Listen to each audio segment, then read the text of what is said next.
Preparem-se para um mergulho profundo. No mundo escaldante de Fahrenheit 451, a obra-prima distópica de Ray Bradbury.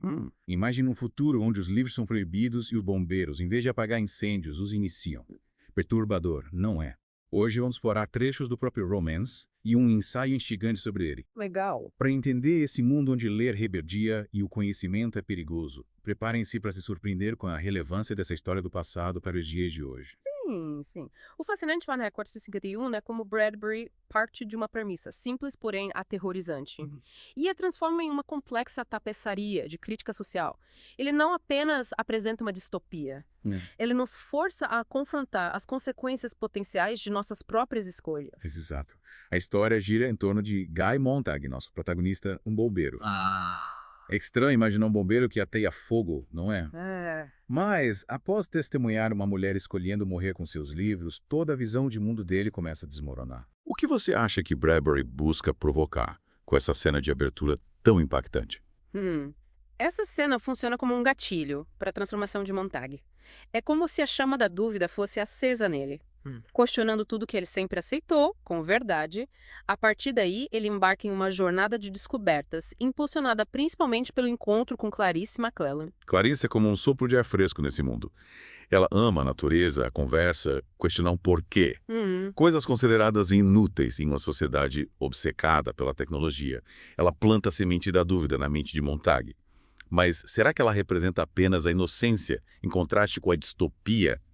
Ou podemos interpretá-la como uma crítica mais profunda à superficialidade da sociedade moderna? Clarice é, sem dúvida, um símbolo de tudo que foi perdido nessa sociedade. A capacidade de observar, de refletir, de se conectar genuinamente com o mundo ao redor. Através dela, Bradbury critica a alienação e a perda da individualidade tão presentes em nosso mundo, cada vez mais dominado pela tecnologia e pela busca desenfreada por prazeres instantâneos. Então temos o Capitão Beatty, o chefe dos bombeiros e Montag, um personagem fascinante. Ele é bem lido, mas defende veementemente a queima de livros. Sim. É explodir a cabeça. Como podemos compreender essa dualidade em Beatty? Seria ele apenas um hipócrita? Ou algo mais profundo em suas motivações? Beatty é a personificação do confiro no cerne da censura. Ele conhece o poder da literatura, mas teme seu potencial de romper a ordem, cuidadosamente construída.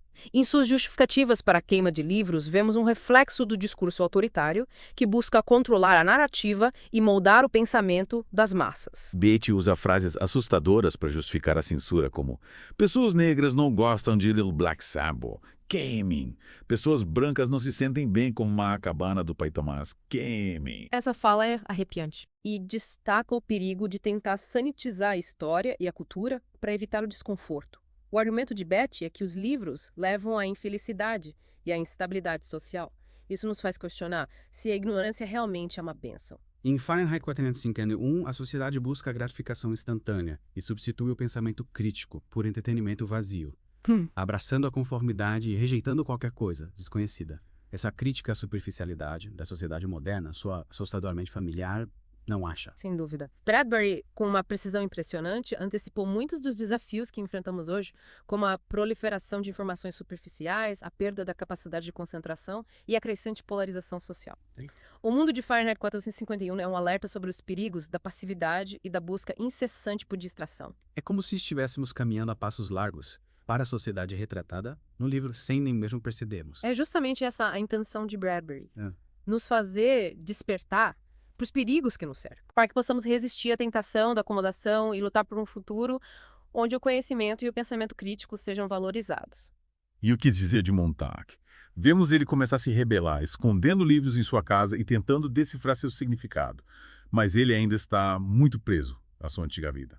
Montag representa a possibilidade de redenção, a capacidade de questionar e buscar a verdade mesmo após anos de doutrinação.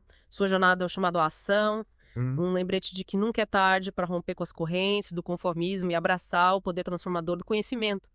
Montag se encontra em uma encruzilhada, dividida entre o conforto da ignorância e a busca pela verdade.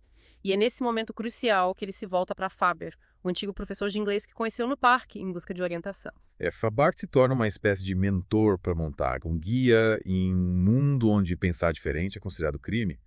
Ele dá a Montag esses transmissores minúsculos para que eles possam se comunicar secretamente como uma linha de vida em mar de censura e opressão. Uau. A relação entre Faber e Montag vai além de uma simples troca de informações. Faber representa a consciência crítica, a voz da razão que se põe à irracionalidade do sistema. Ele não oferece respostas prontas a Montag, mas o encoraja a questionar, a buscar suas próprias conclusões, a trilhar seu próprio caminho. E Montag, seguindo as instruções de Faber, tenta despistar o cão mecânico, essa criatura robótica assustadora, que é usada para caçar leitores de livros. Ele chega a pular em um rio para apagar seu próprio cheiro. Que demonstração de compromisso com o conhecimento não é? Esse ato de mergulhar no rio é simbólico, né? Representa a necessidade de se purificar, de se desprender da antiga identidade e abraçar uma nova forma de ver o mundo. A água, em Fahrenheit 451, é um elemento recorrente, simbolizando tanto a destruição quanto o renascimento. E enquanto Montag flutua rio abaixo, ele começa a experimentar o mundo de uma maneira completamente diferente. Ele percebe a beleza da natureza, a quietude, coisas que antes lhe passavam despercebidas. É como se ele estivesse despertando de um longo sono. Exato. É como se ele finalmente conseguisse se desconectar daquela realidade artificial e superficial para se conectar com algo mais profundo, mais autêntico. E é nesse estado de espírito que ele se depara com algo ainda mais surpreendente. Um grupo de homens reunidos ao redor de uma fogueira. Esses são os Pessoas Livro, uma comunidade de intelectuais que vivem à margem da sociedade e memorizam livros para preservar seu conteúdo para as futuras gerações. Que imagem poderosa de resistência. Como você interpreta essa escolha de Bradbury de retratar a preservação do conhecimento através da memória? A memória, nesse contexto, se torna um ato de rebeldia. Em um mundo onde os livros são objetos proibidos, a mente humana se transforma em um santuário, um repositório vivo da história e da cultura. Através das Pessoas Livro, Bradbury nos mostra que o conhecimento, mesmo que censurado, jamais poderá ser completamente apagado. Eles são liderados por um homem chamado Granger, que acolhe Montag em seu grupo. Granger é sábio, paciente, e entende que a luta pela preservação do conhecimento é uma maratona, não uma corrida de velocidade. Granger representa a esperança, né? A crença na capacidade humana de superar a adversidade e construir um futuro melhor. Ele nos lembra que a busca pelo conhecimento não é um ato egoísta, mas sim um legado para as gerações futuras. Essa comunidade de Pessoas Livro oferece um contraste gritante com a sociedade da qual Montag se afastou. Em vez de entretenimento alienante, eles têm conversas significativas, recitam poesia, valorizam o pensamento individual. É um oásis de lucidez em um deserto de superficialidade, mas é importante lembrar que mesmo esse refúgio não está livre de perigos, né? Eles vivem em constante movimento, conscientes da ameaça que paira sobre eles. Eles são literalmente bibliotecas ambulantes, carregando livros inteiros de suas memórias. E cada um deles assume o nome do livro que memorizou. Montag se torna Eclesiastes. É uma forma poética de mostrar a fusão entre a identidade individual e a palavra escrita. Exatamente. Bradbury nos mostra que o conhecimento não é algo externo a nós, mas algo que nos molda, nos transforma, se integra à nossa própria essência. É uma imagem inspiradora de resiliência e esperança, que nos leva a questionar o que estamos fazendo para preservar o conhecimento em nossos dias. Como podemos garantir que as vozes dissidentes não sejam silenciadas? Essa é a grande questão que Fahrenheit 451 nos coloca. É um chamado à ação, um convite à reflexão sobre o papel que cada um de nós desempenha na construção de um futuro onde o conhecimento seja valorizado e a liberdade de pensamento seja defendida. E justamente quando as coisas parecem estar se acalmando, a história dá mais uma guinada dramática, né? Aqueles jatos de guerra que constantemente sobrevoavam a cidade finalmente liberam sua carga mortal. A cidade é bombardeada, reduzida a escombros em um espetáculo de destruição. A sociedade que rejeitou o conhecimento acaba por se autodestruir. É uma cena apocalíptica que nos leva a refletir sobre a fragilidade da civilização e os perigos da ignorância. Montag, junto com as Pessoas Livro, presencia tudo. É um momento devastador, mas também um ponto de virada. A destruição do antigo mundo abre caminho para o surgimento de algo novo. Mas como reconstruir uma sociedade a partir das cinzas? Que tipo de futuro aguarda Montag e as Pessoas Livro? Que lições podemos extrair dessa experiência para evitar que a história se repita? Vamos explorar essas questões na última parte do nosso mergulho em Fahrenheit 451. Diante da devastação da cidade em cinzas, o que resta a Montag e aos Pessoas Livro? O futuro parece incerto, mas eles carregam a chama da esperança, a crença na reconstrução. É interessante como Bradbury usa a imagem do fogo, né? Que inicialmente representava a destruição, para simbolizar também a purificação, o recomeço. As bombas que arrasaram a cidade também eliminaram o sistema opressor, abrindo espaço para um novo começo. E, nesse novo começo, qual o papel de Montag e das Pessoas Livres? Eles não são apenas portadores de conhecimento, mas guardiões da memória, transmitindo a sabedoria do passado para o futuro fragilizado. Granger enfatiza a importância de se lembrar dos erros do passado para não repeti-los. Eles carregam o peso de garantir que os sacrifícios, as vidas perdidas, não tenham sido em vão. A memória se torna um ato de resistência, um antídoto contra a amnésia cultural que permitiu a ascensão da tirania. É como se, a partir das cinzas da antiga sociedade, surgisse a oportunidade de construir algo melhor, mais justo, mais humano. Mas como transformar essa esperança em realidade?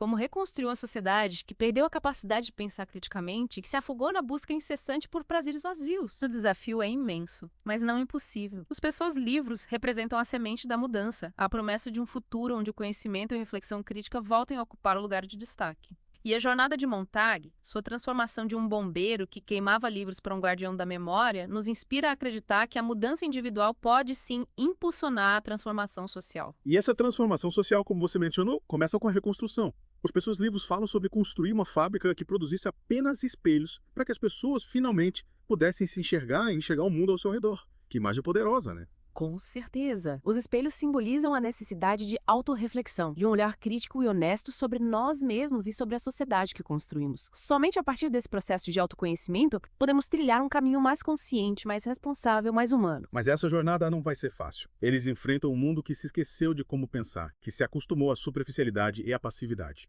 E nesse contexto, qual é a mensagem que Bradbury nos deixa com Fahrenheit 451? Seria uma mensagem de pessimismo diante da inevitabilidade da barbárie, um chamado à ação para evitarmos esse futuro distópico. Eu acredito que Bradbury nos oferece um chamado à ação, um alerta para que não repitamos os erros do passado. Fahrenheit 451 é um espelho que reflete nossos próprios medos e fraquezas, nos mostrando os perigos da censura, da alienação, da busca desenfreada pelo prazer. Mas também nos lembra do poder da resistência, da importância de defendermos o conhecimento, a liberdade de pensamento e a busca pela verdade. Montag, agora Eclesiastes, caminha ao lado dos Pessoas Livro, carregando não apenas a memória dos livros, mas a esperança de um futuro melhor. E enquanto se preparam para enfrentar os desafios da reconstrução, Montag se recorda de um trecho de um livro, embora não se lembre da fonte. Há um tempo para destruir e um tempo para construir. Essa frase resume a essência da jornada que eles têm pela frente. É preciso reconhecer a dor da perda, as cicatrizes do passado, para então se dedicar à tarefa árdua da reconstrução. E, nesse processo, a memória se torna um guia, um farol que ilumina o caminho por um futuro mais justo, mais humano, mais consciente. Fahrenheit 451 é um alerta, uma crítica contundente à nossa sociedade e aos rumos que estamos tomando. Mas também é uma ode à resiliência humana, a capacidade de resistir e lutar por um mundo melhor, mesmo diante das adversidades. Que essa obra-prima de Bradbury nos inspira a questionar, a buscar o conhecimento, a defender a liberdade de pensamento e a construir um futuro onde a chama da esperança jamais se apague. Que possamos, como Montag e as Pessoas Livro, nos tornar guardiões da memória, cultivando a chama do conhecimento, iluminando o caminho para um futuro mais justo e mais humano. Afinal, como nos ensina Fahrenheit 451, só porque uma coisa está morta não quer dizer que tenha perdido seu poder.